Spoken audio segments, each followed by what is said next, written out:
Sveiki sugrįžę. Pirmoje dalyje mes prisijaukiname sodros skaičius, o šiandien paversime juos tikru analitiniu įrankiu. Įsidėsime filtrus, žemėlapį ir išmoksime rasti geriausius darbdavius bet kuriame Lietuvos kampelyje. Pradedam. Pradėkime nuo žemėlapio.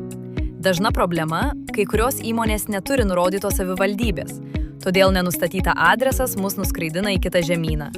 Ne, mums ten nereikia. Power Query lange sukuriame taisyklę. Jei savivaldybė nenustatyta, rodome tiesiog Lithuania. Dabar žemėlapis veikia tobulai. Visi duomenys grįžo į Lietuvą.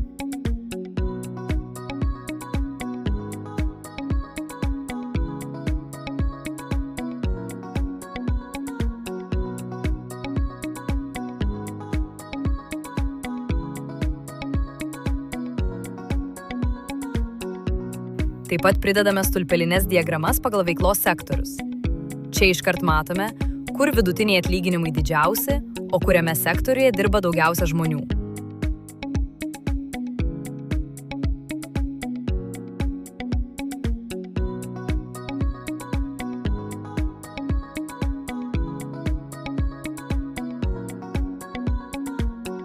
Kad ataskaita būtų patogi, įsidedame slicer filtrą.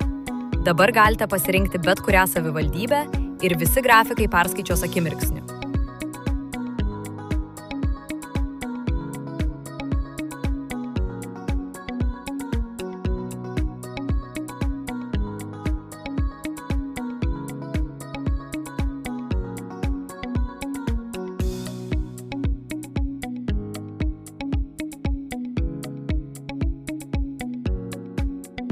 O dabar mano mėgstamiausia dalis – taškinė diagrama. Vienoje ašyje darbuotojų skaičius, kitoje atlyginimas. Šis grafikas geriausiai parodo rinkos anomalijas.